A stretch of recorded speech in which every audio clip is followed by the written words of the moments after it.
Well, let's get started. It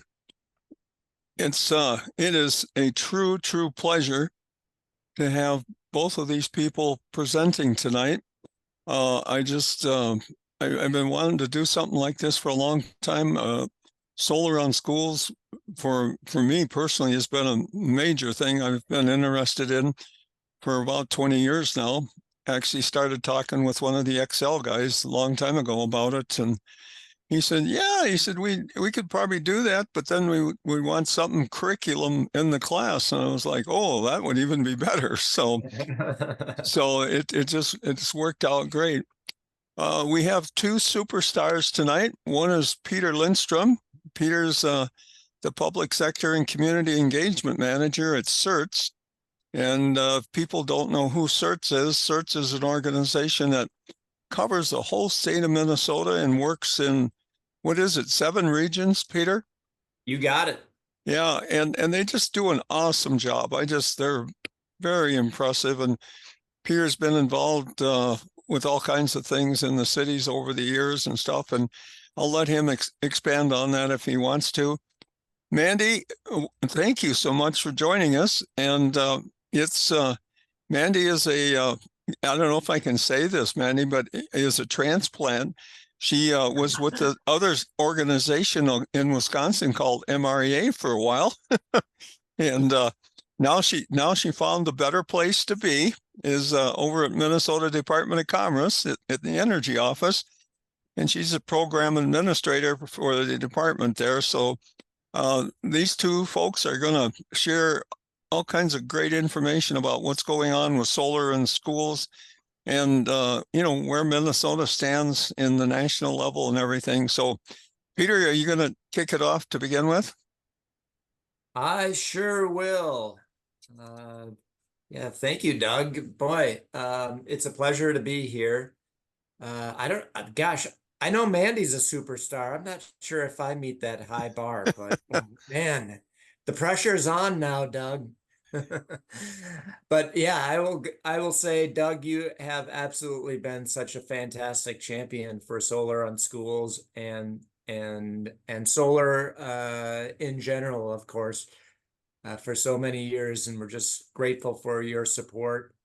And so you did a great job explaining what CERTS is all about. I'll just build on that a little bit. Clean energy resource teams. We have been around for 21 years now, I think the number is. And we have a real straightforward mission of helping communities do clean energy projects all across the state, the 7 regions, as Doug, as you mentioned. And we're all about helping folks do technical assistance. If you want to be more energy efficient, if you want to use renewable energy and just need a hand to get across the finish line, then folks are turning to CERTS or clean energy resource teams. And we're the designated technical assistance provider for the state of Minnesota, the state being one of our really key partners on this program. And so I've had the pleasure of working on solar for schools for several years now. And so that's CERTS. Let me tell you, we have this goal of seeing this headline sometime in the future: all schools in Minnesota utilize solar power. Wouldn't that be something?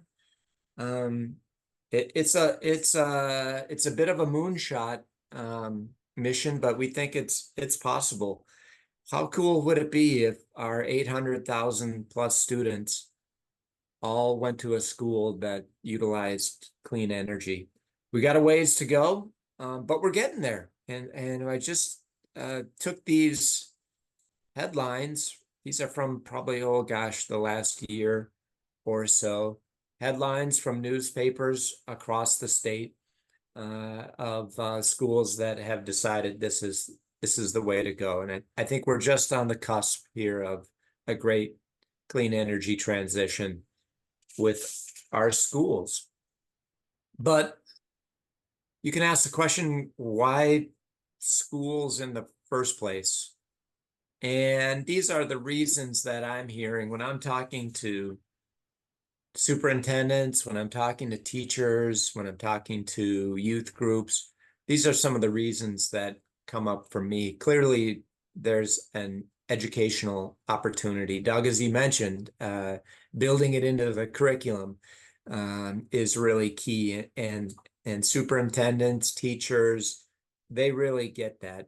And having access to those solar arrays where students can see them on the ground or see them on the roof, it makes it really real for these young folks. And I like to think that today's youth are tomorrow's energy decision makers. So they will be making decisions on different energy technologies, different energy public policies, energy markets, and certainly energy jobs. No question about that. These are some of the fastest growing jobs. I know I'm preaching to the choir here. You know better than anybody. These are some of the fastest growing jobs in our state and across the nation. In fact, we have a job board at CERTS, and I went there about 15 minutes ago. And you can go on our job board, and there are jobs listed, a couple dozen of them for energy analysts, energy advisors, data analysts for energy, solar sales, and much more. So there's a great case to be made just on that alone, that solar on schools is a great educational opportunity.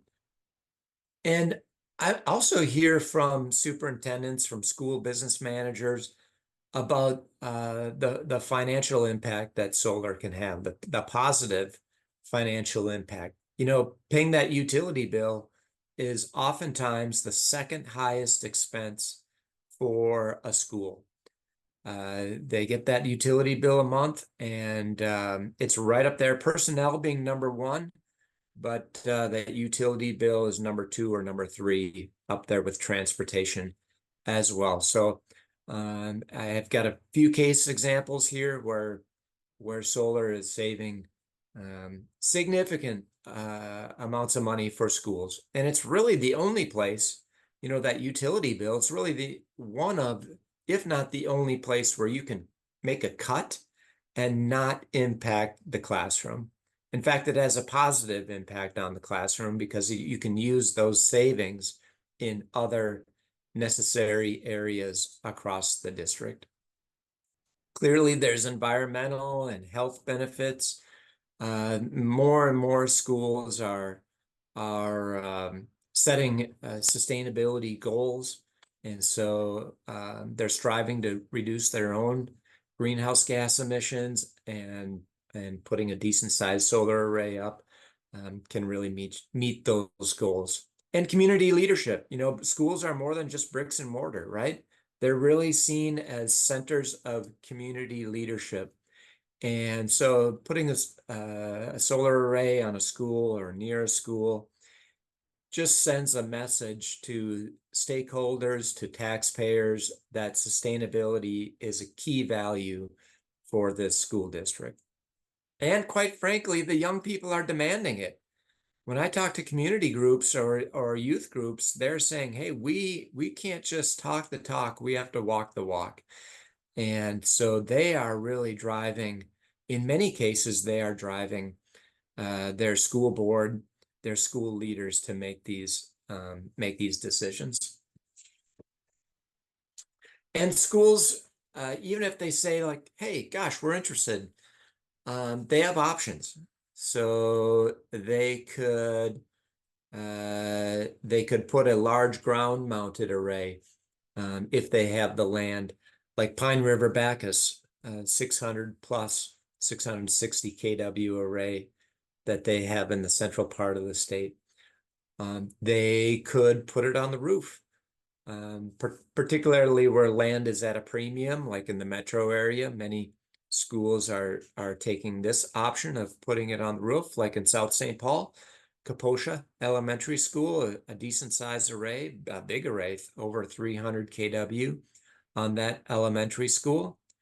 Others have a smaller array. like Rocori. They just have a real STEM education, science, technology, engineering, math, focused array of 5 kW or so up in Rocori. And then there's the fourth option, which is a unique one, which North Minneapolis is opting for, where they're putting a community solar garden up on North High School and subscribing to that CSG, that community solar garden, but also opening up to Minneapolis residents in this low income area of Minneapolis, which is really pretty amazing. So so there's options out there. Let me back up a second and just say that there's this really great report called Brighter Futures that looks at solar on schools on a national level. It came out a few years ago, and that's what this chart is from. And Mandy just told me earlier today that they just revised it maybe a month or so ago. So I'm interested in cracking into the new report. But this one, it shows just a clear escalation of the amount of solar on schools, the solar capacity. You can see just year over year from 2014 to 2021, and I'm quite confident it has continued in 2022, 3, and 4. The amount of solar capacity at schools and the number of just the number of solar, the number of schools that have solar has just grown really exponentially in the last decade across the nation. Over 6 million students now attend a school that has solar. And you can see there's over 8,000 schools across the nation. It's a 300% increase since 2014. So I think my numbers might be here a little bit off, but it's in the ballpark. The amount of solar capacity on schools across the nation is roughly the amount of solar that all of Minnesota has. Within I think that within the ballpark, we'll put it that way. So the number of schools across the nation, solar capacity is in the ballpark of what the entire state of Minnesota. Minnesota's right up there. This shows the solar capacity for various states and the number of schools that have solar and the number of students attending a school with solar. And in Minnesota, we're holding our own and growing on each one of these scores, getting close to the top 10. And I'd say to those other states that are ahead of us, objects in your rear view mirror maybe appear closer than they seem. We're on the heels of several of these states, and the Solar on Schools program is helping. So we do have this grant program, Solar on Schools grant program. It rolled out in 2021. The legislature passed this grant program and allocated $16 million. And the legislature said, hey, we're going to create 2 different grant programs. Solar for Schools grant in Xcel Energy territory, and then a different grant program for schools everywhere else. $8 million for schools in Xcel territory, $8 million for schools everywhere else. And so initially Xcel ran their own grant program, and then the everywhere else grant program was run by the State Department of Commerce.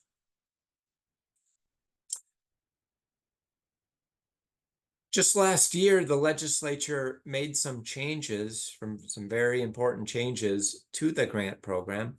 It said, hey, we're going to scrap the Xcel grant program, and we're just going to put it all under one program, and it will be administered by the State Department of Commerce.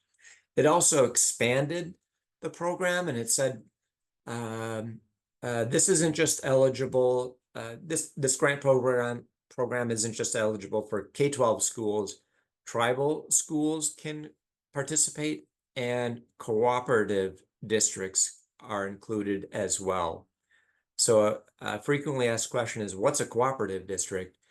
And you may be familiar that oftentimes several districts, 5, 6, 7 school districts, will get together and form what's called a cooperative district, and that district provides special services that each individual district has difficulty providing on their own.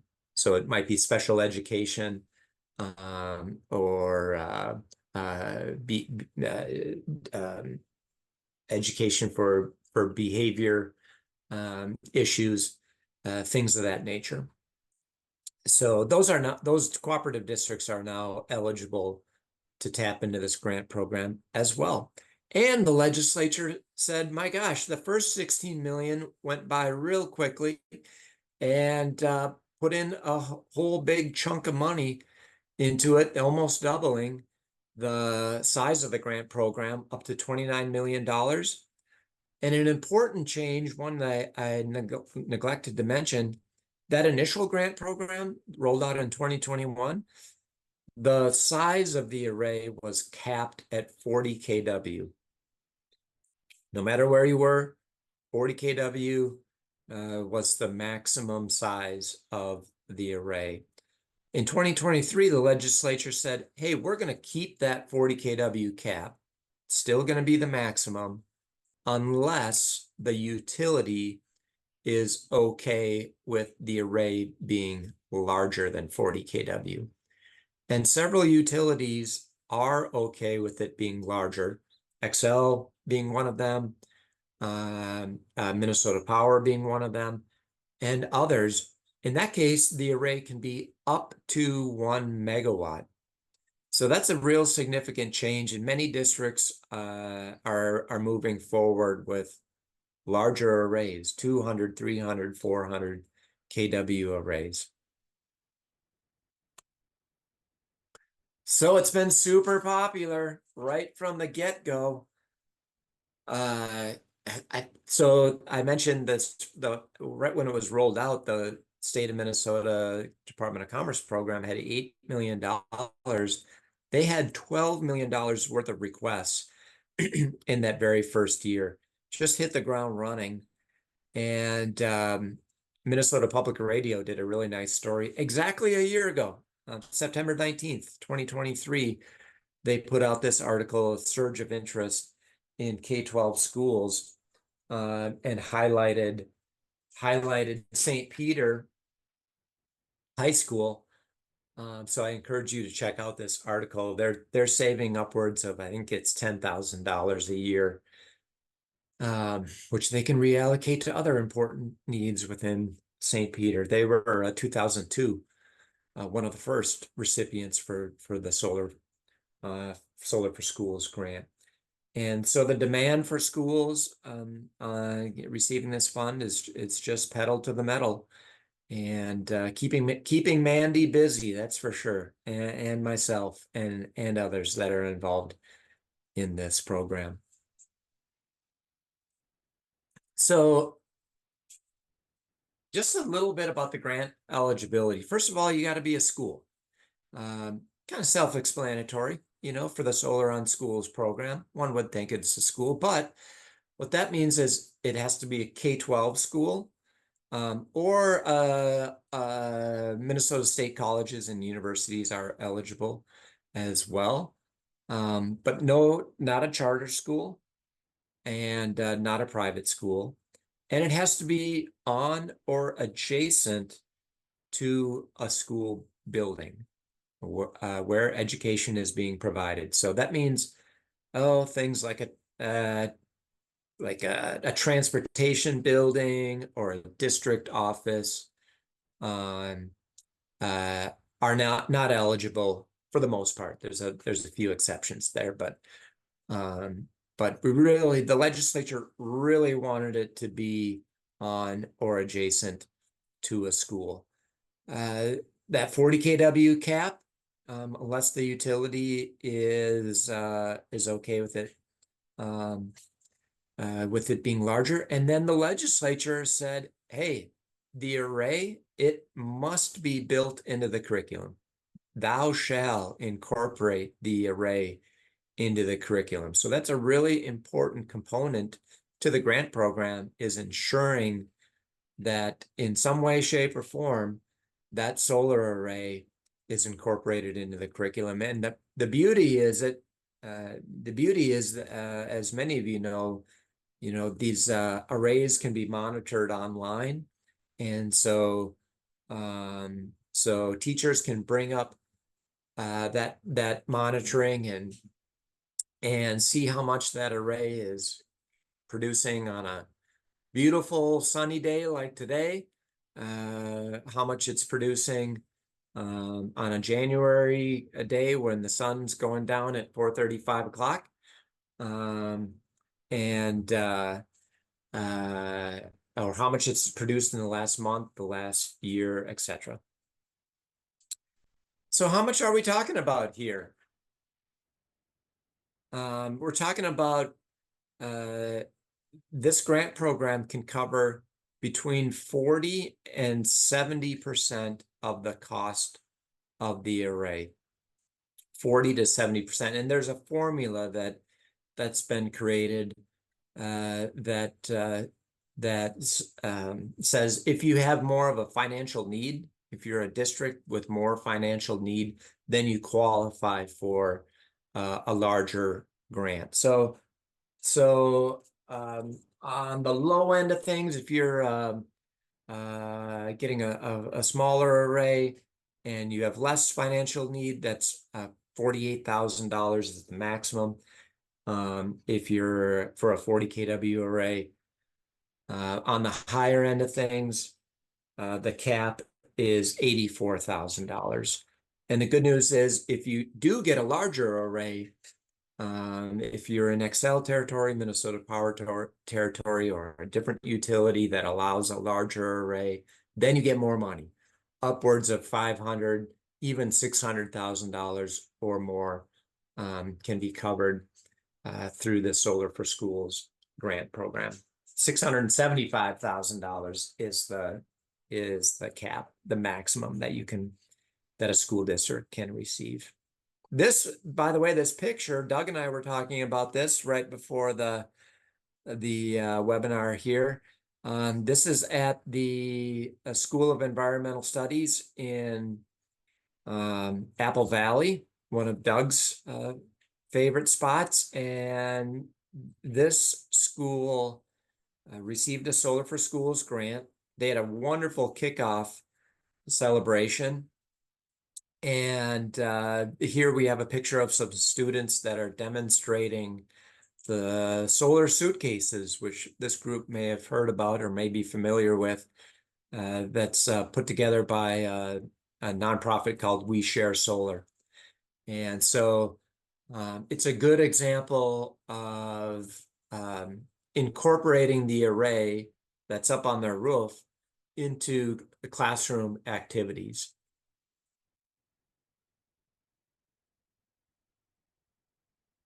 So what's really cool is that this grant program, Solar for Schools, works well with a relatively new federal incentive called direct pay. It's also called elective pay. And there's been, as this group, I'm sure is well aware, there's been a tax credit for solar for many, many years. It's gone up and down, but it's been in place for, oh gosh, a couple decades, maybe more. And that's great if you pay taxes. If you're an individual or a business, you qualify for the tax credit.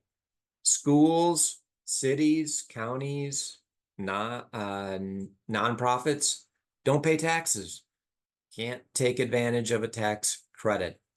So the federal government recognized this and put in place through the Inflation Reduction Act 2 years ago, this new idea of direct pay or elective pay, where essentially these non-tax-paying entities can tap into the tax credit, 30% tax credit. And it works well with grants. So schools can get a grant and also elective pay, this 30% minimum 30% elective payment from the federal government for solar, for energy storage, for geothermal, even for EVs, for their fleets, for their for their EV buses. They can tap into elective pay. So I mentioned on solar, it's 30% minimum. The feds put in place what are called adders. And so you can see on this slide, 30%, the ITC investment tax credit minimum. But if you're located in certain areas or you do certain things, that 30% can be expanded upon. So if you use domestic content, made in America components for that solar array, that's a 10% adder. That 30% goes to 40%. If you are located in an energy community, then that's an additional 10% adder. Energy community is defined as if it's located, the array is located on a brownfield site, if it's in a community with high fossil fuel employment, or has some other factors, then you can qualify for this 10% additional 10% adder. And they stack one upon another. So that 30% can go to 40%, 40% can go to 50%, etc. And so many schools are taking advantage of this as well. So let's just see what the numbers crunch out here to be. So say you're putting in a 40 kW array, which doesn't come close to covering the full energy consumption of a middle school or a high school, but maybe takes out a decent chunk, 5%, maybe upwards of 10%. And you qualify at the 70% level. You're relatively high, that you have a high financial need. And so you qualify at the 70% level for a Solar for Schools grant. That's $84,000. You also get elective pay, federal elective pay, 30% minimum. And so that's on a $130,000 40 kW array, which that's a little on the high side, what numbers I'm seeing for a 40 kW array, but just to be conservative, that leaves the district on the hook for only $7,000. We used to talk about the return on investment for non-tax paying entities being, 12, 13, 14, 15 years. But with this grant and with elective pay, boy, I'm seeing return on investments really going down to a year, 2 years, 3 years at the most, sometimes even lower. Like in this case, here, this is a real world example of a school district I worked with in the last year, a larger array, 338 kW, $600,000 project. And they qualified for a Solar for Schools grant at the 60% level. They are in Minnesota Power territory. So they're getting over 300,000 from Solar for Schools, over 200,000 for the federal elected pay, leaving them on the hook for zilch. And this district is going to save well over a million and a half bucks over 30-year savings. So quite significant for this school district. Marshall, a smaller school district in western part of the state. They, I believe, were a 2022 grant recipient, and they put in 5 ground-mounted arrays, 5 40 kW arrays in the high school, middle school, some elementary schools, and their 2 elementary schools and their career and technical education center. And they're saving, I think $22,000 a year is what they're expecting. So $700,000 or more in the for the lifetime of the array. This is a picture of the school board. You can see they're pretty darn happy with the arrangement. So what can CERTs do? First of all, we provide technical assistance. So when schools contact us, they really have questions about where should this array go, and how much do we qualify for the grant? Should we put it up on the roof? Should we put it up on the ground? Tell us more about elective pay, that sort of thing. And then so we provide that sort of technical assistance. We're big on telling stories. We love to share these stories. And then schools also have questions about how to incorporate it into the curriculum. And so we point them to oftentimes free resources that are available that they can take advantage of.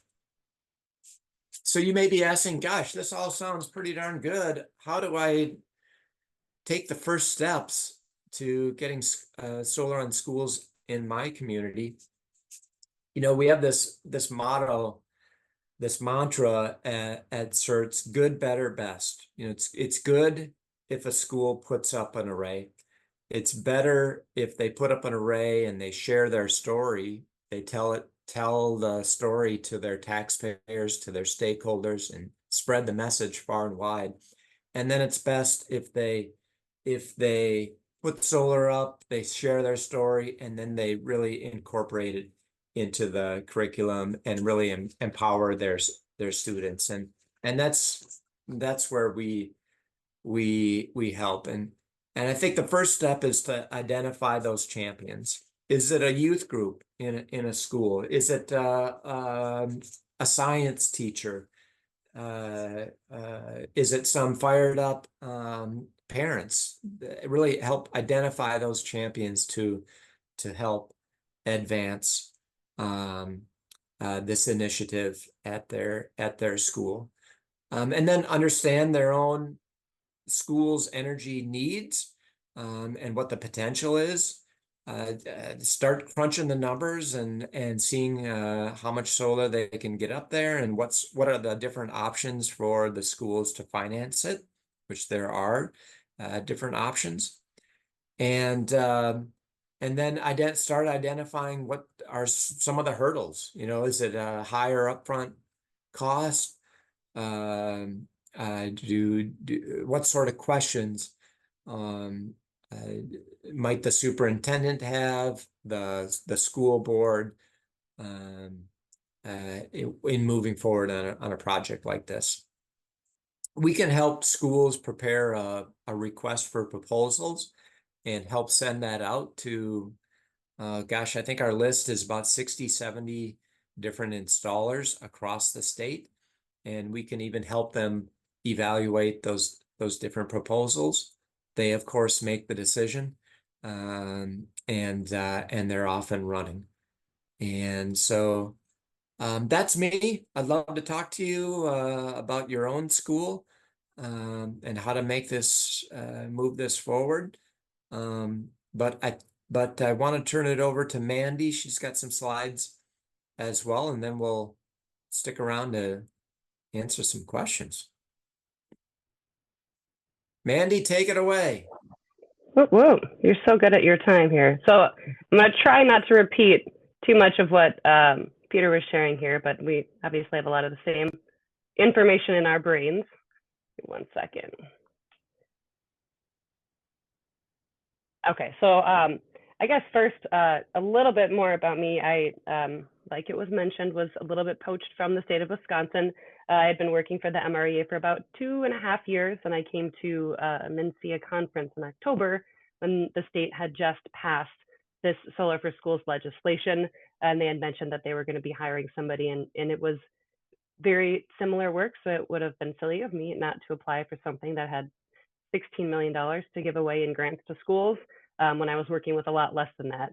So at the MREA, the grant that we had in Wisconsin was valued roughly at $20,000 per project. It was in the form of the actual solar panels, which was a logistical nightmare, but it stretched the funds farther, and it was funded by the Couillard Solar Foundation. Foundation put together when a gentleman sold his business. Cal Couillard is a saint of a human, and realized that he wanted to do some good after he had put solar in his business before he sold it.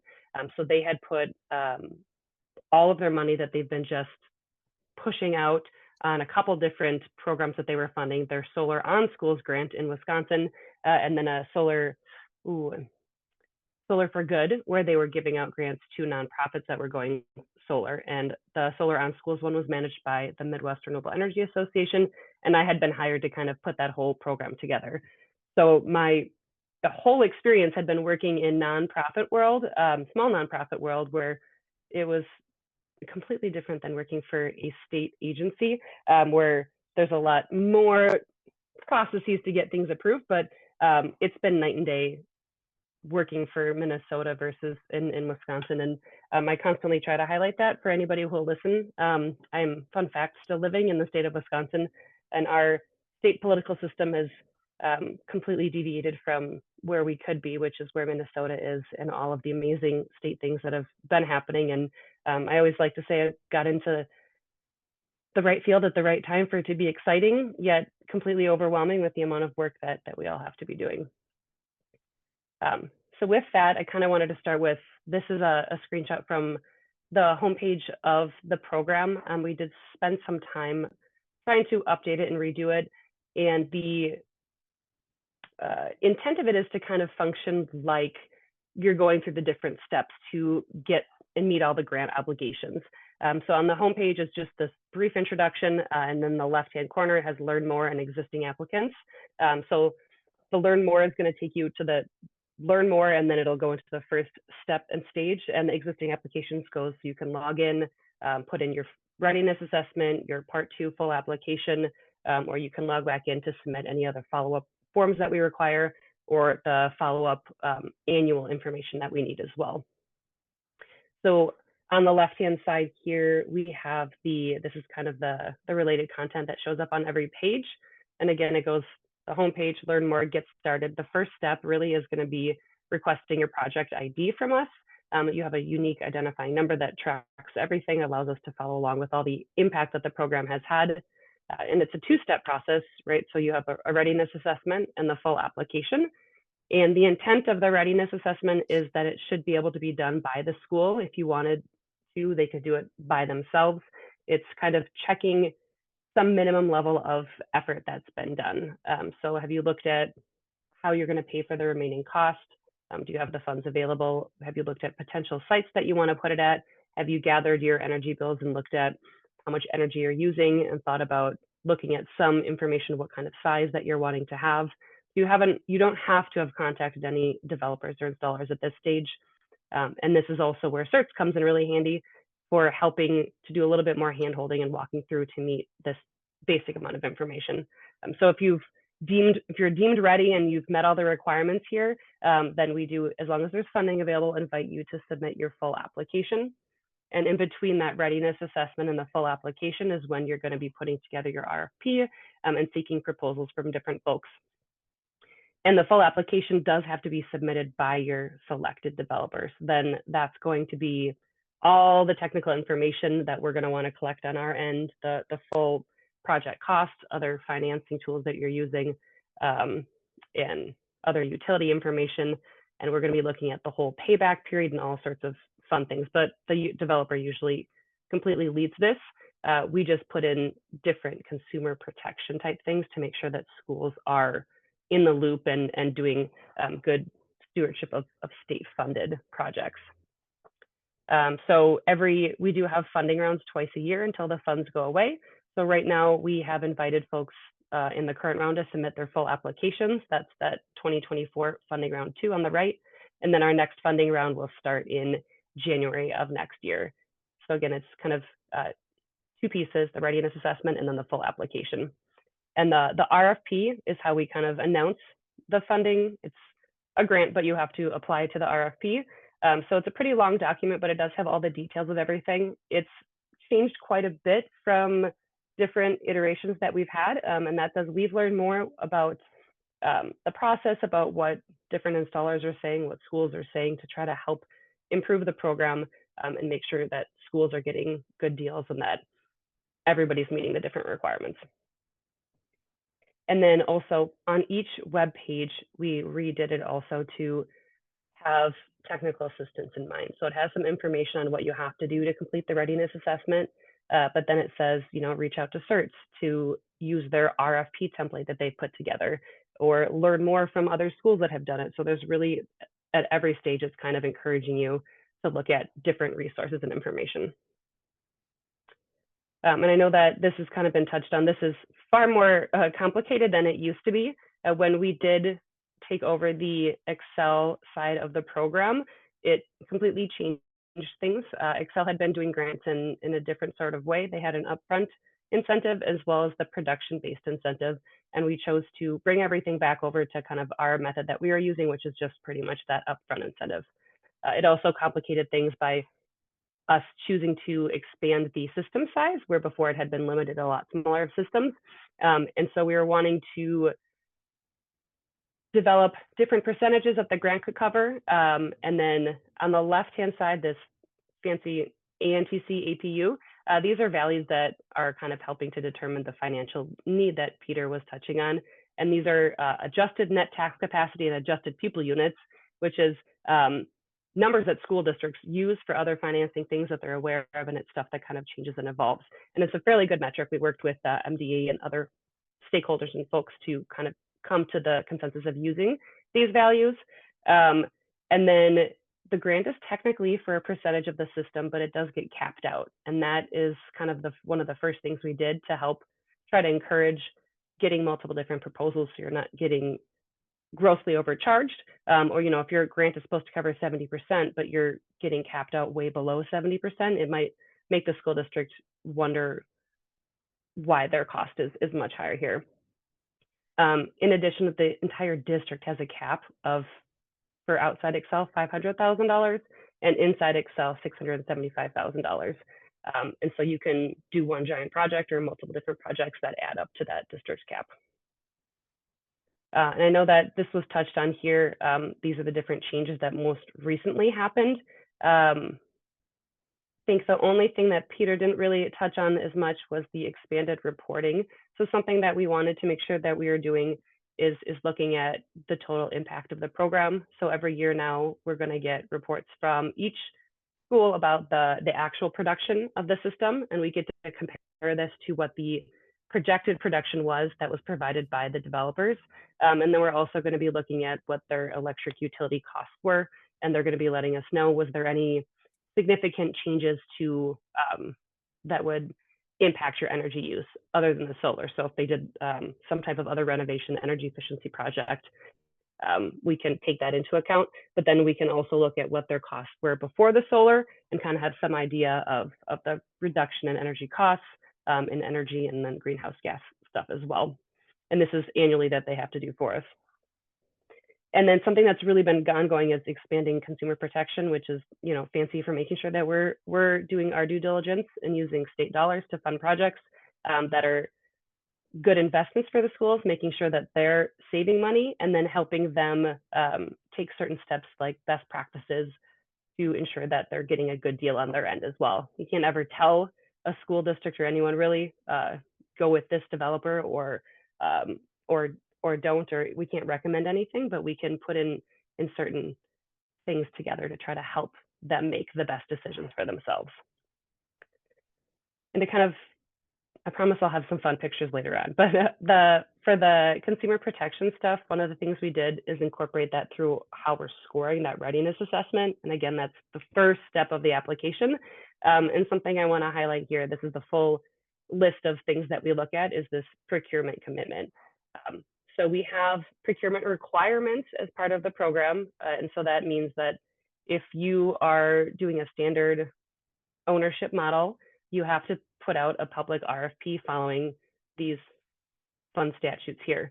So you have to seek multiple proposals. It doesn't guarantee that you're going to get them, but you have to at least try to get multiple proposals. Another ownership type or method that schools can use is entering a guaranteed energy savings contract. And that's where a lot of times these are projects that are bundled with, they can just be energy efficiency projects. They don't have to have solar, but if the developer is guaranteeing energy savings, then you don't have to, according to procurement laws, go out and put a public RFP out. But we have in this program required that they do at least seek other proposals in the form of guaranteed energy savings contracts, not having to put out a full complicated RFP, but they do have to at least post it in the official newspaper or other publications saying that they are seeking other ones, they've been looking into it, and that it allows other folks the opportunity to submit something for them to choose between. Those are the requirements. Best practices are going above and beyond that, right? So CERT has their RFP template, which has all sorts of technical stuff in there, like recycling, and if you're going to be having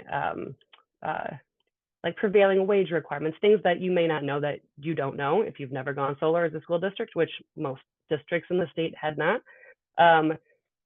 You can get added as a developer onto the distribution list, and you want to make sure that we're encouraging schools, if you want to get as many proposals as possible, put it out through their distribution list.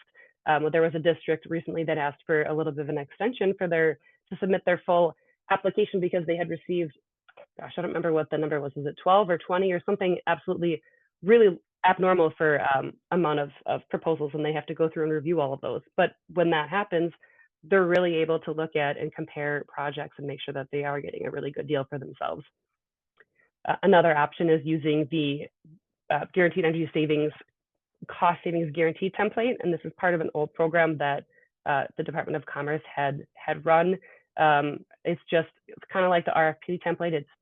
This is the kind of assumptions and numbers we're recommending that you have your developers use so that you're making sure that you're getting a good understanding of where these savings are coming from. And the last option for that is using the master state solar contract.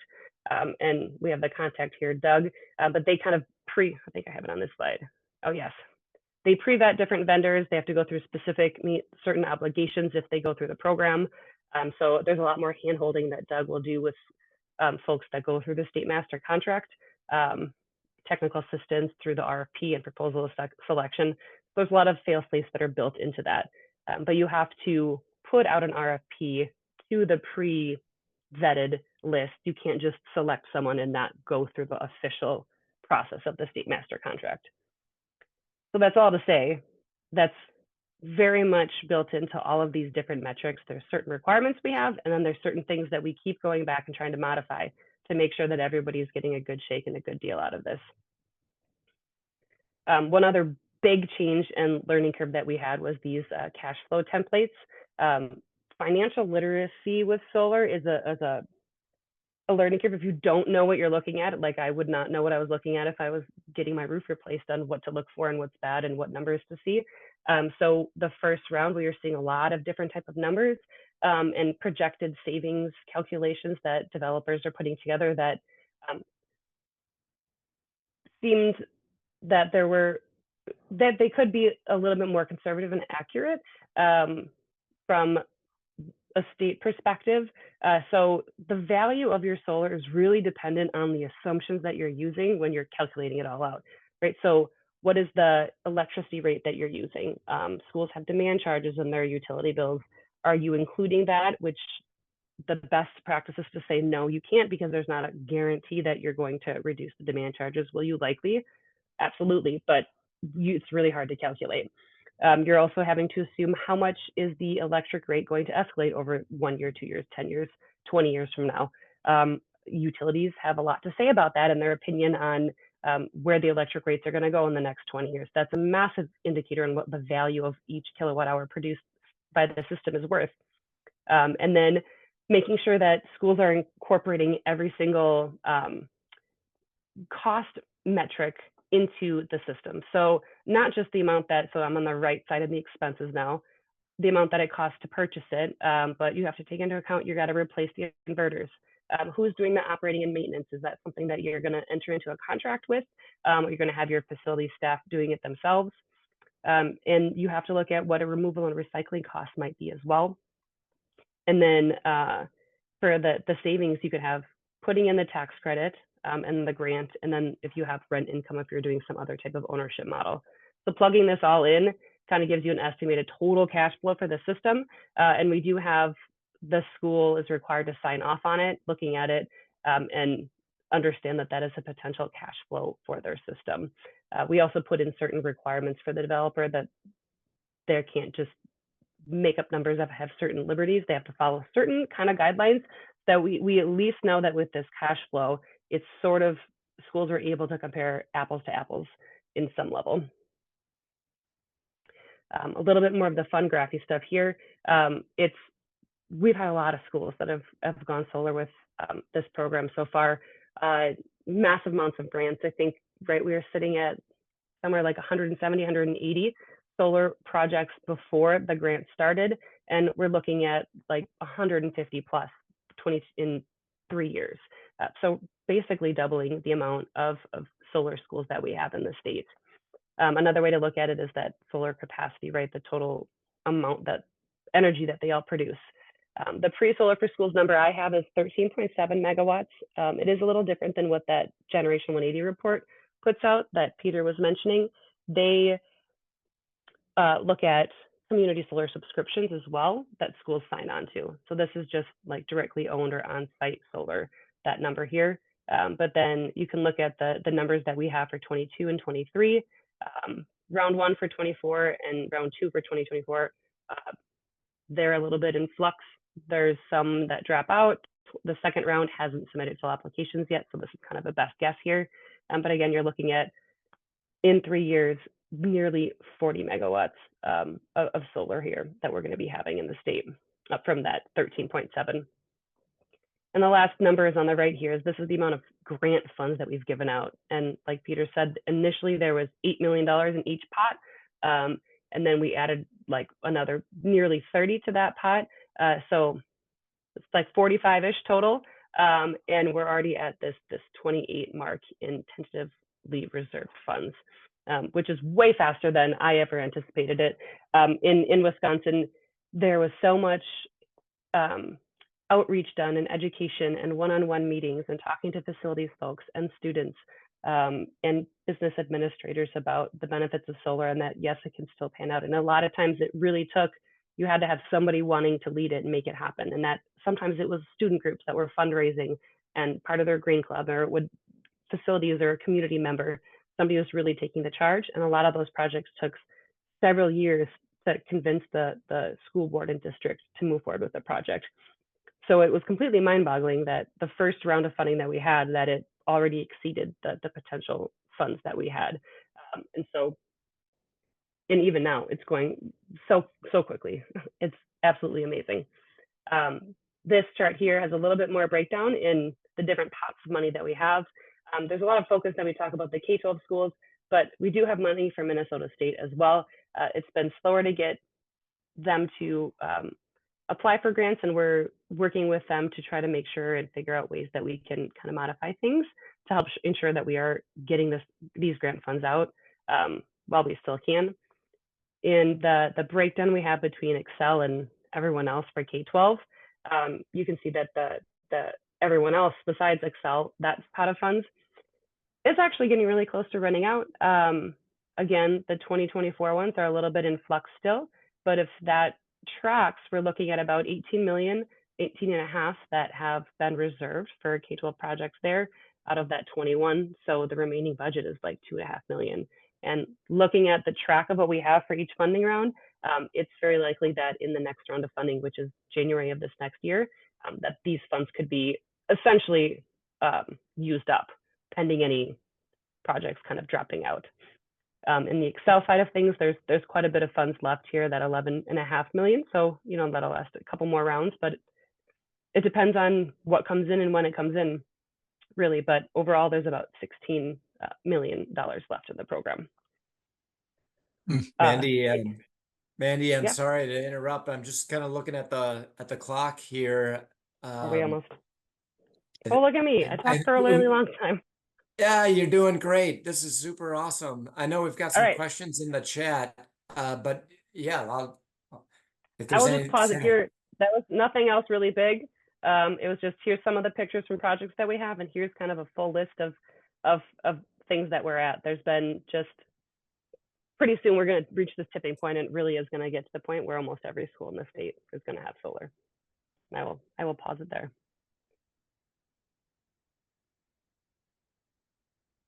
Okay, well, we can run a little bit over 7 to about 7:15 with questions. So,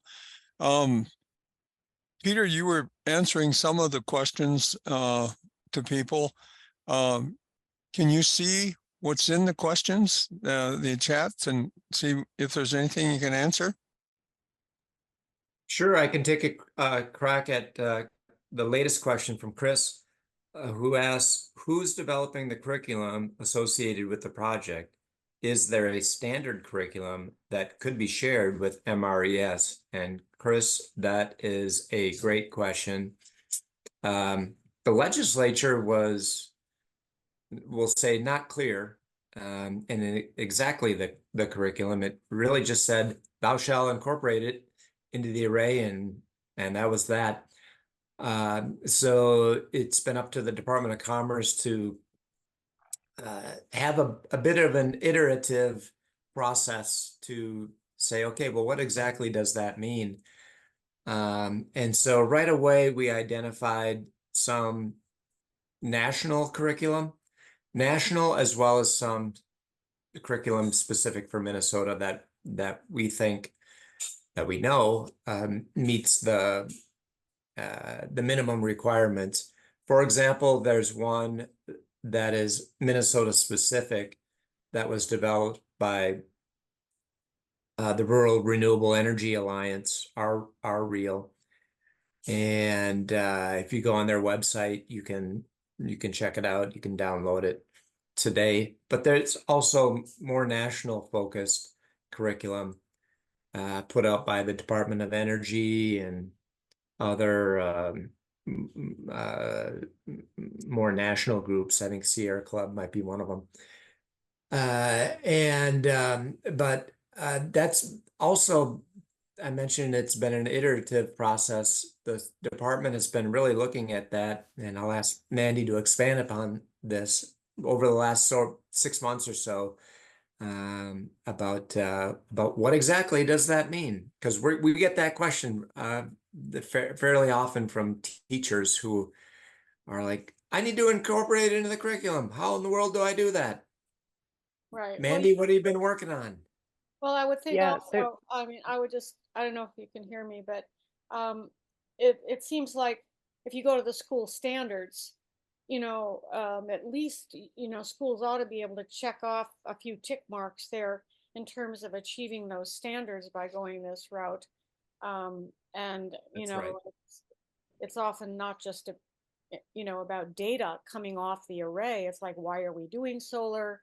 What does that mean for the country, for the nation, for climate change? Bigger, from my hometown to the bigger, and anyway, that sort of thing. It could be really exciting, but for sure. Yeah, and the curriculum side of things is not something that I have any expertise in. So like Peter said, we had been working with different MDE folks and other educators to kind of put a little bit more structure on the curriculum requirements and also give some guidance. So there is a rubric that is being developed on kind of what we're going to be looking for. And it has things like, is it aligned with standards? Like, how is it connected to real world stuff? There's all sorts of really good stuff that I can't remember off the top of my head because I haven't looked at it in a month or two. That's almost near done being developed. That's going to be kind of one of the resources that we then do include on the website and then as part of the RFP as well. But yeah, there was a lot of, the teachers and stuff weren't included as much up front with the solar development. And then suddenly at the end, they're like, okay, you have to do this when it's a requirement of this grant. And then, okay, where do we go? What do we do? So that's been something we've been hearing and are working to expand it. Mandy, is We Share Solar, is their curriculum qualify for this? There's no requirement statutorily on what it means to be incorporated into the curriculum. We're just saying that it has to be the school building that you're putting it on. It has to be relevant for the students inside of there. So you have to do it to that kind of grade level or whatnot. So we've been seeing really loose type stuff and then some really good examples as well. So to answer your question, yes, any type of anything would be eligible. And then we're just trying to put a little bit more guidance together to help it be more thorough and the best it could be for the students, not just to check this little box. I noticed also that the one of the installers developed his own courses. Peter, do you know who I'm talking? I think he did a lot of the projects in Lakeville, and they kind of developed their own, which when I looked at it actually looked pretty good. So it's interesting to see what different people are coming up with. Chris, go ahead. I'm sorry I cut you off. No, that's okay. No, I wanted you and Mark to remind me what's the group you're going to go do tabling with, the MTEA, or what is that teacher, education, they educate, engineering group. It seems like they would be a good one to help develop a group curriculum. Mark, can you answer that? Minnesota Technological Engineering Educators Association. They're the shop teachers. Oh, they're shop teachers. Well, that's okay. What's wrong with shop teachers? Well, they're more into high mileage cars and robotics than this. Don't they have to do a curriculum associated with it or just build? I have no idea. Okay. All right. And other questions? Peter, can you spot Tim? Go ahead. Yeah. Peter, Tim Bethke here. You did answer my question regarding, a champion school or schools that might be interested in participating in the upcoming solar tour. And thank you for bringing up SES.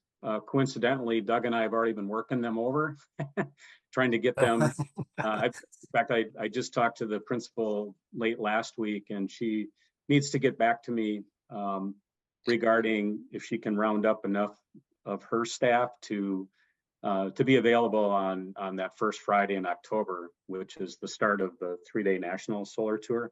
I was just curious, maybe I should have said other than SES. I'm just curious. Okay.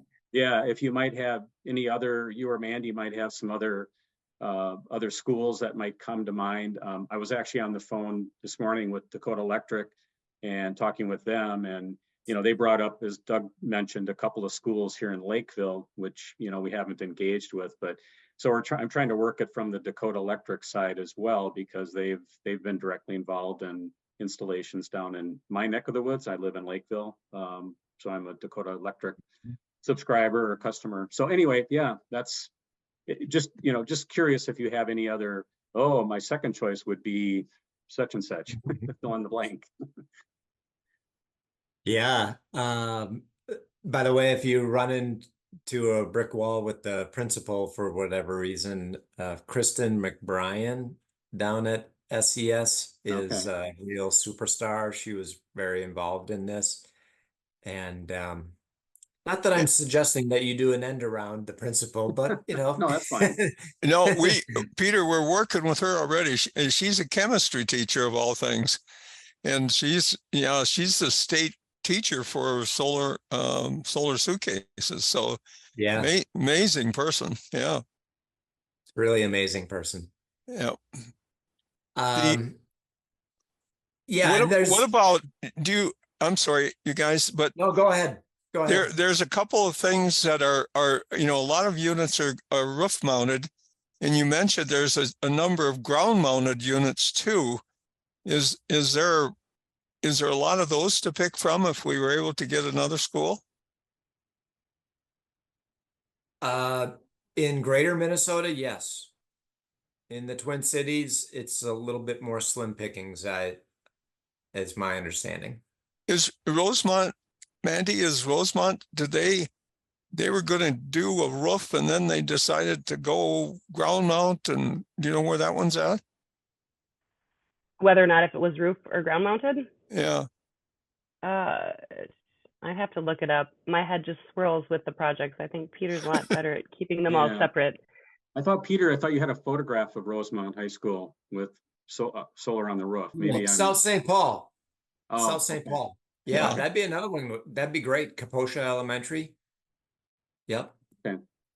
Are you looking for schools just in the metro area or No, not broader? necessarily. No, like I said, I'm not trying to railroad the remaining time here because I know we're time sensitive, but yeah, I just thought if off the top of your head, if you know, One and thing, I can reach out to you as well. I can email you, for example. You bet. Yeah, we can go that route too. Yeah. I'll just quickly say Moose Lake would be on my list as well. The Mm. Okay. superintendent's been a great champion.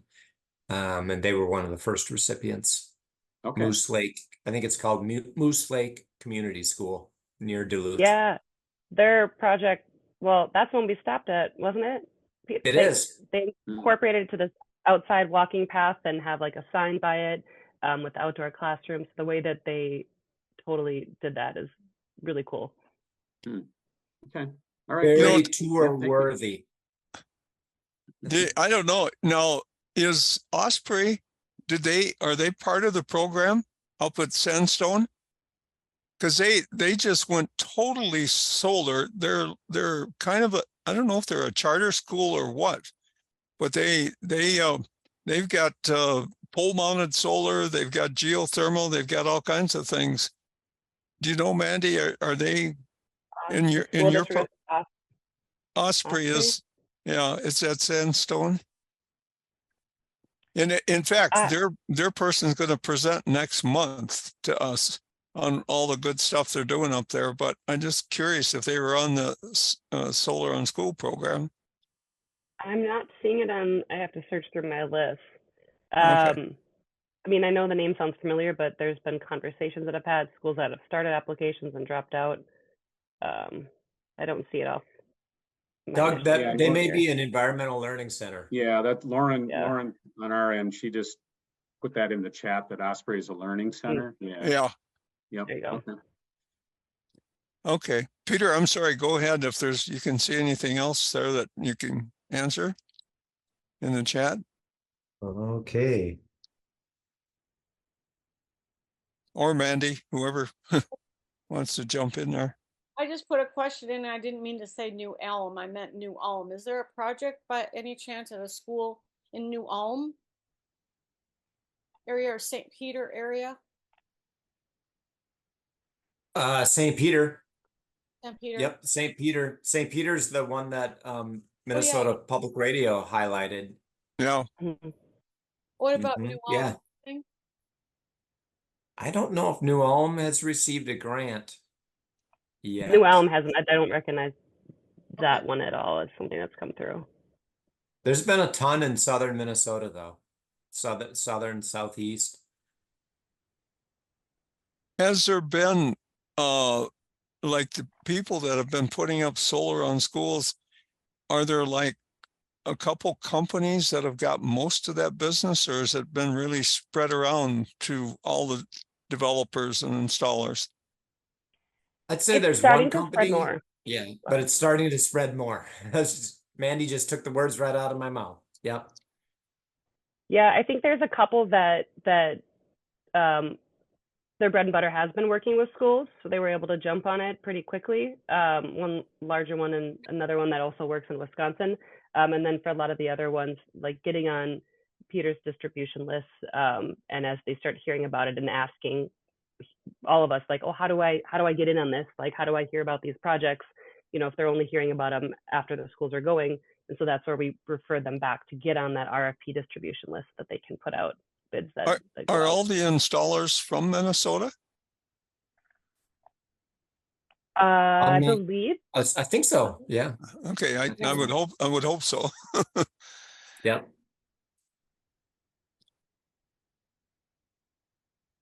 Any other questions from people? You can just, raise your hand or turn your mic on and ask.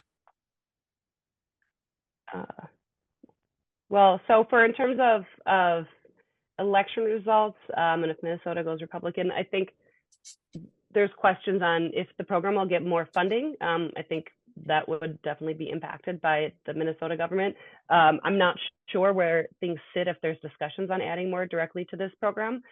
In terms of federal stuff, I know that the state is putting together, or is applying to, through the LPO office, to put together kind of a part two of the Solar Schools funding program, where it would be state run, kind of a financing or lease mechanism, where we would own it at first, take advantage of the tax credit, and then pass on that savings to the school. There'd be no upfront cost for the school districts. And then once that loan is paid off, or the lease, then the ownership goes over to the school district. So it wouldn't be like a grant that covers 80% of the project. But that's one of the issues that kind of, even if you have 70% of a project covered, you're still having to come up with those remaining funds. And for certain school districts, that's still not really an option. So this is something else that they are looking into to try to get passed and approved. That would potentially change if the federal election goes a certain way. Yeah. The other thing I wanted to mention, Tim was talking about the Solar Tour. Solar Tour is part of an ACES program that MRES has participated in for many years. And they have asked us to try to get some solar on schools into our tour. So that pushes us a little bit in that direction. And then I just want to share with everybody, Peter's been kind enough to talk to one of the ACES chapters that I hooked him up with. Did you ever talk to her, Peter? In Pennsylvania? Yeah. Yeah, Mandy and I both did. Maybe Okay. 2 weeks ago or so. Yep. Awesome. Yeah, they were super grateful. Thank you for doing that. Yeah, they just got, if I understand it right, they just got legislation passed to do solar on schools. And so it's just anything we can do to help push the ball forward. Okay, it's going to be final call for questions. Anything else?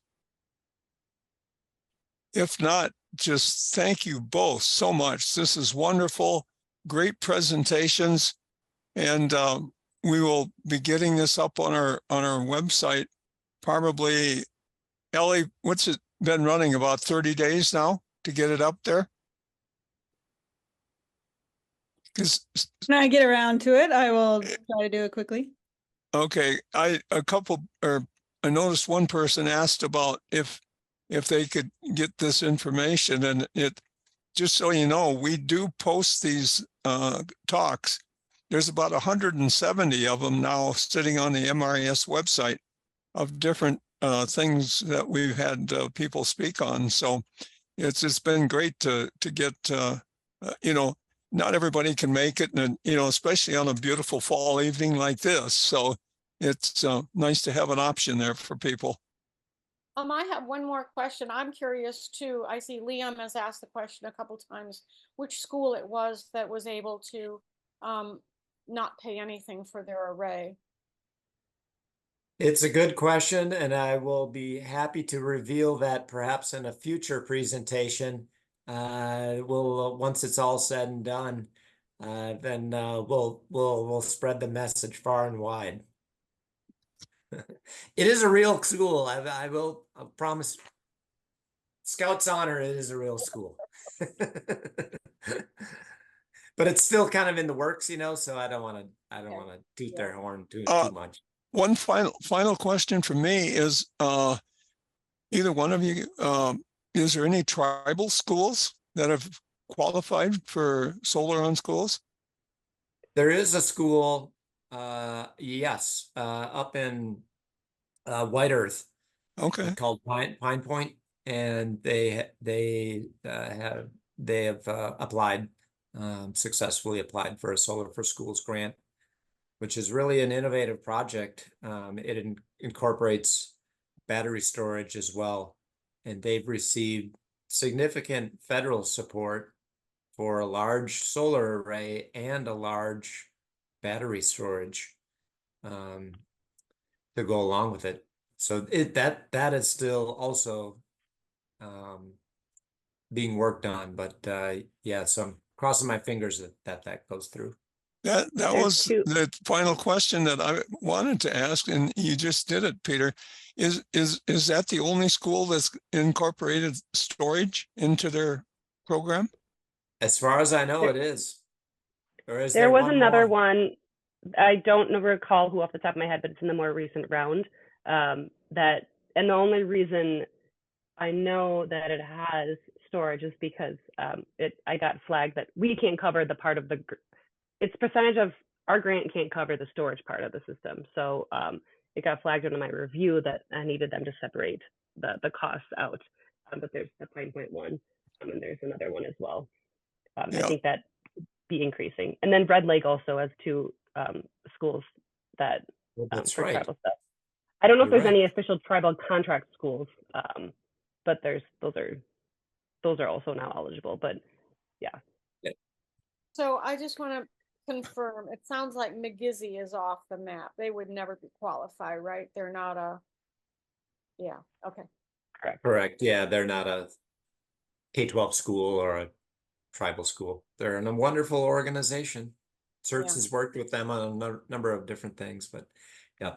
Yeah, they just put a lot of solar on their new building, and it's just amazing. They had a grand opening a couple months ago, and it's just they've done amazing with that new building after the other one got burnt down during the riots. So, well, again, thank you both so much. We really appreciate it. It's been great, and we're gonna have to scoot because we're headed to another board meeting. So thanks again, you guys, and so much appreciate your time. Let And me ask we the board appreciate member- MRES. You folks are amazing, the work that you do. I just can't say enough good things about the entire organization. Keep up the good work. Yeah. Thanks, Peter. Thank you, Peter. you.